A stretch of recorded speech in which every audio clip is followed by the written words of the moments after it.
Welcome to the ePremier League preview show for the upcoming finals, where some of the world's finest FIFA 21 players are going to be competing for the chance to become the EPL champion and win £20,000. 20 Premier League clubs hosted playoffs. 40 players have progressed to the online finals. And today we're going to be running through all the information you guys at home are going to need ahead of what promises to be a massive week of FIFA action. To give us a flavour of what's to come, then let's have a look at the story of the EPL.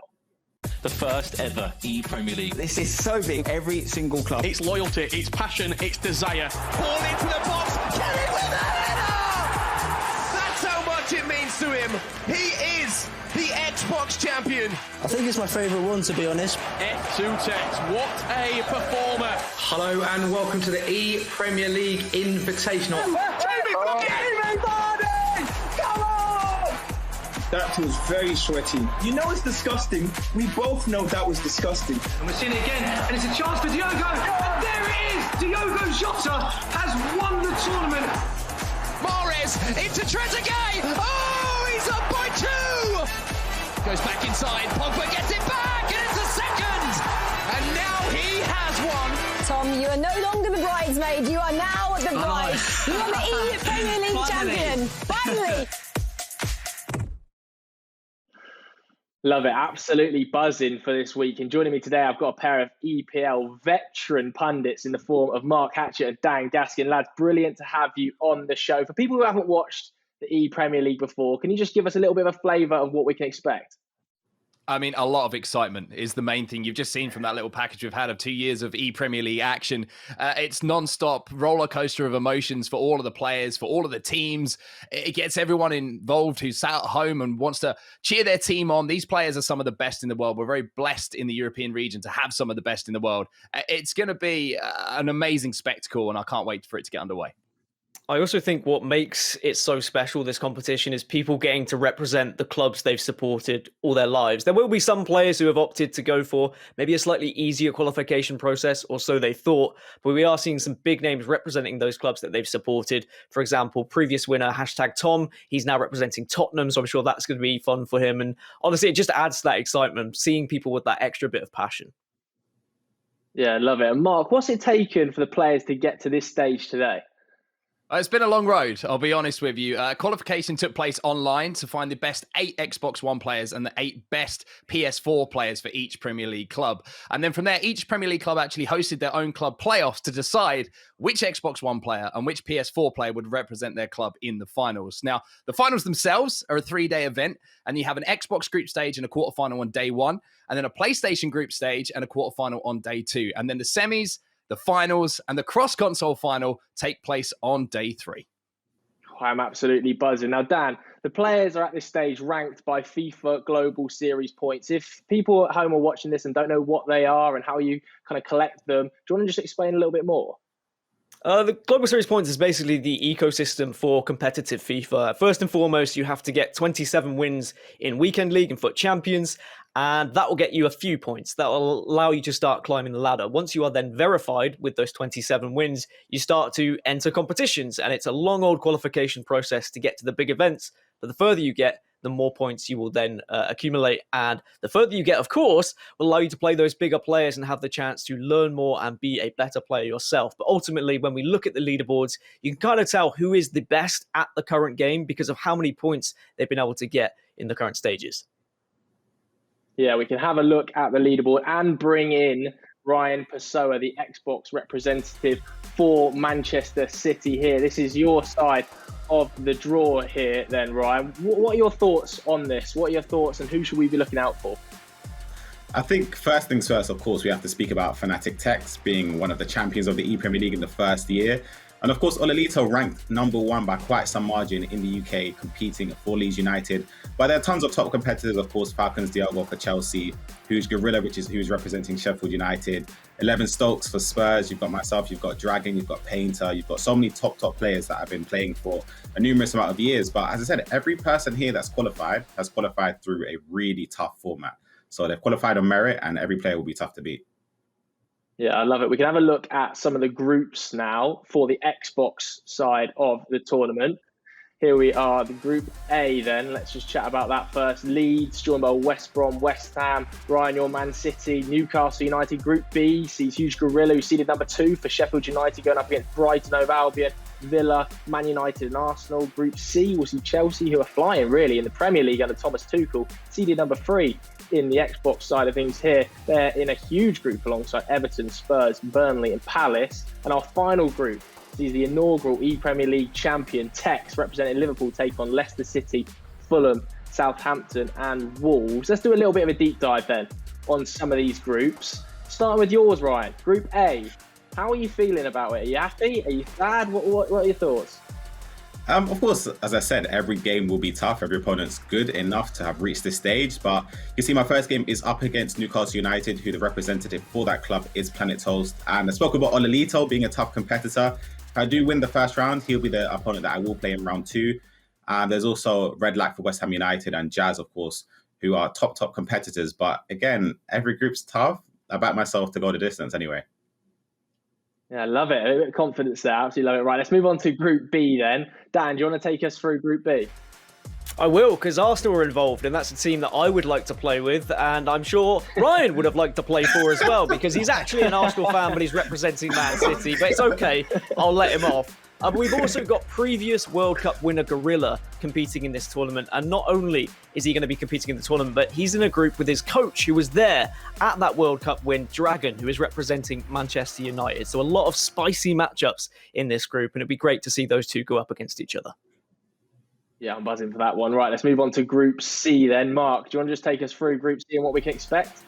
Yeah, a little bit less controversy here in Group C than what we just saw from Group B. But the players I'm looking out for, you're looking at Tottenham and you're looking at Tom Stokes, one of the most attacking players that we have in the FIFA scene. He's never out of a game. If he's 3-0 down, 4-0 down, he'll always find a way to come back. And then for Everton, one of the newer comers this year, you've got NFG Jadon, a youngster. There's been a year of youngsters coming through in FIFA and really proving themselves in the scene. So they're my 2 standout players and teams I would take away from Group C. All right, let's chat about Group D then, because this one does contain text. Dan, do you want to take us through Group D? Yeah, as you said, the inaugural ePremier League winner, and I'm sure he would like to be lifting that trophy again. In terms of competition in this group, it's actually lacking a little bit, I will say. I think Tex is going to have a really good shot at getting through. A big name, I will say, who does feature will be Painter, who is currently playing for Fulham. He's someone who has had a pretty rough season, but maybe this is going to be the real boost he's needed. So keep an eye on Fulham, and if they can get to that final and go up against Liverpool in that group, then maybe he can cause an upset. All right, so the Xbox, let's have a look at the PlayStation rankings now then. Ryan, I'm going to come to you again here. Who should we be keeping an eye on? Because obviously, #Tom, miles clear, 2,770 global series points. Yeah, it's remarkable. #Tom for me is the best player on PlayStation in the world. And yeah, he'll be representing his club, Tottenham Hotspur. And as you said, he's 1,000 points above second place, Bundled Unso, who is also a fantastic competitor for Wolves. And there's a few names in here, of course. There's Dami, there's Shells, there's Ethan, there's Fully, there's Hammond, there's Tass. There's so many top names. And of course, for Brighton and Hove Albion, there is Mark Marley, who is an Xbox competitor and was also the finalist in last year's ePremier League, who is competing on the PlayStation side of things. So we'll be looking to get, I guess, revenge against Tom because he was the person who beat him in the finals. Yeah, looking forward to that one. We can have a look at the groups then for the PlayStation side of the event. Group A will see our #1 ranked player, #Tom, representing his boyhood club Tottenham, face off against West Ham, Leeds, Newcastle and Brighton. Group B sees Wolves, Sheffield United, Leicester, Arsenal and Palace going head-to-head. Group C, definitely going to be a heated one. It could well see a Merseyside derby. We've got Liverpool and Everton in the same group as Fulham, Villa and Burnley, but it's not the only one with the potential derby. Manchester City versus Manchester United we might also see in that one. Southampton, West Brom and Chelsea make up the remainder of Group D. But let's run through them in a little bit more detail then. Group A, Ryan, I'm coming to you again for this one. What are your thoughts? Group A is a very tough group. Of course, we do have the previous winner I mentioned in #Tom. And I spoke about a potential matchup or rematch in this case with Mark Marley, who is representing Brighton. So if he overcomes Newcastle in round 1, he will be playing against Tom in round 2, which will be very interesting. And of course, West Ham and Leeds, who do have good representatives for those clubs as well. Unreal, hunting for a bit of revenge there. Mark, let's have a look at Group B. What are your thoughts on this one? I mean, there's two standout players for me. Again, in Group B, I'm looking at Bundled Unsal. It's a player that Ryan's talked about a little bit. One of these, again, players coming through and really proving himself on the biggest stage of them all, as well as here in the Premier League. And then for Arsenal, you've got the boyhood hero. You've got Tass. He absolutely loves Arsenal. He's got every single piece of Thierry Henry merch that he can get his hands on. He'll tell you he's the greatest player that has ever lived if you give him the opportunity to. So Tass, I think, has got a lot riding on his shoulders as far as the passion is concerned representing Arsenal. I'm looking forward to seeing what he can do. All right, let's have a look at Group C as well then. Dan, do you want to take us through it? Yeah, Group C, I like the look of this group. We've got Dami representing Fulham. He's a fantastic competitive player. You've got Stingray, who's going to be kind of partnered with Tex. I wonder whether there's been any sparring at all between the two, whether he's learnt a little bit. And also, Stingray, a good player in his own right. He might not have even needed any lessons. And then we cannot look past Everton and Harry Hesketh, a man who supposedly retired from pro play. He said he didn't really want to play competitive FIFA, wanted to focus on content creation, but the draw of the ePremier League and being able to represent Everton was just so apparent for him. That's why we see him in this competition. I'm sure he'll want to get that trophy for them. Yeah, can't wait to watch him. Right, let's move on to Group D. Ryan, do you want to take us through this one? Because this is going to feature your teammate. Yes, Group D is an interesting one to say at the least. Of course, we got Shells representing Manchester City. Of course, Chelsea and Man United, which is a huge matchup in Premier League terms and also in the ePremier League. And we also have Southampton and West Brom. We've got Ethan and Fully, who are top competitors as well. It's a very tough group, I would say, but I back Shells to go through. Yeah, really, really competitive stuff. I can't wait to dive into it next week. But I actually had the pleasure of sitting down earlier today with the favourite, a man that Ryan just called the best PlayStation player in the world, last year's champion. It's #Tom. Okay, Tom, great to chat to you. How difficult is it going to be to retain your title? Yeah, I think retaining my ePremier League title will be harder than ever. There's a lot of good players in the UK this year. There's a lot of talent that have come through. And I've had a look at the groups and the people that are in, and I think it's going to be very, very difficult, but I'm looking forward to the challenge. And obviously this year, representing your boyhood club, how much more does that mean to you? Yeah, obviously this year going for Spurs is a massive thing for me. I've never played for them before. I tried a couple of years ago and I wasn't successful. So to get that second shot at it, I'm really excited to play for Spurs. It means a lot as a boyhood fan. So I'm hoping I can retain my trophy and get the trophy for Spurs as well. And does that add some extra nerves to the competition, knowing that you are representing Tottenham? Yeah, it's something a little bit extra for me. I definitely feel that extra buzz when I'm playing because it's not every day you get lucky enough to represent your boyhood club, the team you've been supporting since you were a kid. So, yeah, I like the extra nerves. Brings that bit of extra responsibility as well, but I'm looking forward to it. Perfect. And final question then, is there anyone else you're seeing as a potential threat to the throne? Any title contenders? Yeah, I think there's a lot of good players in the ePremier League this year. And I think if I had to call out a couple and say they're probably favourites or people I should be looking out for, definitely Manchester City, you've got Shells. I think Tex on the Xbox side at Liverpool is always going to be a threat. And then obviously Harry at Everton is a very, very good player as well. So I'd say, yeah, Everton, Manchester City, Liverpool, there's a lot of dangerous players in there and the challenge is going to be very, very difficult. Tom, brilliant to chat to you. Thanks very much for your time. Thank you. Cheers. Yeah, it was great to chat to Tom there. I can tell you he is very confident going into next week. And lads, I wanted to chat to you now about some of the players that are going to be used in this tournament, because as we know, it can only be current Premier League players. That's going to make a massive difference. So, Ryan, as the pro player here, is there any one player that's really standing out to you think is going to be in nearly everybody's team? For me, it has to be Bruno Fernandes, his Team of the Year version. It has to be in every team. If he's not, I'll be shocked. He has to be a staple in the midfield. And for me personally, I use him in my own main team. So he basically links defense to attack. He's good at on either foot outside the box with his long shots. Of course, penalties as well. If it ever comes to that, I back him to stop the penalty away. And all in all, his card is perfect. It's got 90 pace, I believe, high shooting, high dribbling, can also defend and cut lanes really well. So he's the perfect card for me. Do you have any issues using a Man United player as a Manchester City representative? Not at all. In all honesty, of course, Man City have so many top players that are in the game, like Cancelo, Walker, Ederson, De Bruyne. But for me, ultimately, it doesn't make a difference. I'll just try and get the best player in the team. Love it. Okay, Dan, any selections for you? Who are you going to go for? I'll go for a defensive option rather than joining the midfield. And I'd have to say Kyle Walker, his centre-back in-form item that was added to the game quite early on, but he has just shot up in price in-game for the coins and the currency. And that's because he just adds so much pace. And you need that pace to defend against some of the strikers, defend against the through balls. That's the current meta, is kind of just counter-attacking, playing those through balls. And Kyle Walker, for me, would be one of those staples that you need to have to defend against that. And how vital is his pace going to be? Because obviously it's a massive factor in this year's FIFA. Without it, you would really struggle. For example, Van Dijk was incredible in FIFA 20, but you don't see him used as much in FIFA 21, even his Team of the Year item, because it's just not quick enough. If you get caught out by those strikers, they're able to get in behind. You just can't catch them up, and that's probably going to be a goal for your opponent. So Kyle Walker and also someone like Reece James, who also is going to have a lot of pace at centre-back, those are two players you're going to see quite a lot in this tournament. So Kyle Walker and Bruno Fernandes. What about you, Mark? Who are you going to go for? I'm going to find someone to partner Bruno Fernandes in midfield. It's going to be future stars Curtis Jones, the Liverpool man.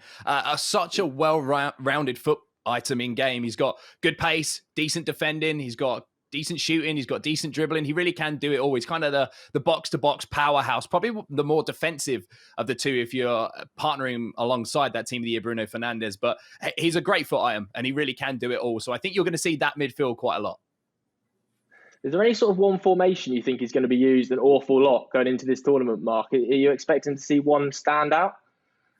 It's interesting this year. You're seeing players use a few different formations. You're still seeing the 4-2-3-1, but you're also seeing the 4-4-2. You're seeing the 5-3-2 with the wing-backs bombing on and giving options out wide. It's quite an interesting FIFA for, having options in comparison to previous FIFAs where, last year we were looking at 4-2-3-1 pretty much every single game, and the year before that. But now there are a few more options. And then the wonderful thing about having more options is that over time, you have formations which start to counter other formations. So there's a real sort of mental game going on between players and what formation they're playing, how they counter it, how they're playing the formation. So there's a lot more to this year as far as formation is concerned than what we've seen previously. Ryan, I want to ask you now, are you going to leak any tactics to us here? What formation can we expect you to line up with? Yeah, I'm happy to say what I use. I sort of switched to the 5-3-2 maybe 3 or 4 weeks ago, and I've had good success since I've switched to it. Prior to that, though, I used to use the 4-4-2, which I think is, would I say it's the second most common formation? It's up there, basically. A lot of people used it. It's good to, just the back four, the four in midfield, the two strikers. I feel like two strikers this year is very, very important just to sort of link the attack together. But yeah, I'll be using the 5-3-2, no doubt.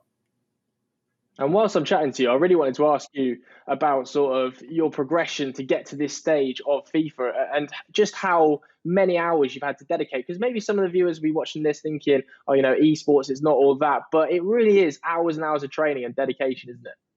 Yeah, it's very difficult to get involved in FIFA esports. Of course, the scene is growing every year, which is amazing. And when I started off, I qualified for an event in Germany in FIFA 17, which was a qualifier to the grand finals, which I managed to win to end up qualifying for that event, which was a massive accomplishment for me. And I've been playing ever since. But as I said, as the years have progressed, there's been more and more competitors, more and more competitions like the ePremier League, which is a fantastic addition to the global series. And it's also a fantastic tournament for casual players to get involved in because in our global series anyway, you have to be verified, etc., and progress in the latter stages of tournaments. However, to qualify for the ePremier League anyway, you select the team that you want to represent and you go through a ladder system. And as I said, casual players can get involved because the qualification format was on head-to-head initially. So it allows just that introduction of players perhaps who might not have had an interest in Ultimate Team initially just to get involved in the ePremier League. And how much different is it going to be this year? Obviously, from home last year as well, but also from home. It's a different environment, isn't it? Do you find it easier or harder playing from your own house? In all honesty, I'm not a fan of playing from home, but I've sort of become accustomed to it because of the pandemic. Yeah. Prior to the pandemic anyway, qualifiers, we would play with Man City anyway. We have an office where we play. It would be me, myself, Shells. We'd be able to play with each other. And let's say if something's not going wrong, it'd be just to pick yourself back up or you have that teammate support. However, if you play from the comfort of your own home, maybe you have siblings, the house could be loud. If not, you're just at home. I don't know. I find it hard just to treat a tournament the same way because LAN events, when you're at the event in person, you've got the cameras on you, you know the occasion is massive. At home, it's difficult. But as I said, as the year has gone on, the month has progressed. We've sort of become accustomed to it because in the pandemic, every tournament we've played has been online.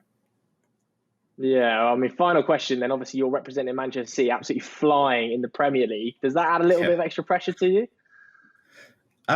The pressure always comes from myself, in all honesty. Like, I always put pressure to perform regardless of any team I'm representing. But because I'm representing Manchester City, who are such an amazing club, we're top of the league as well by quite some distance. So I want to make sure that I can bring the ePremier League trophy home to them as well.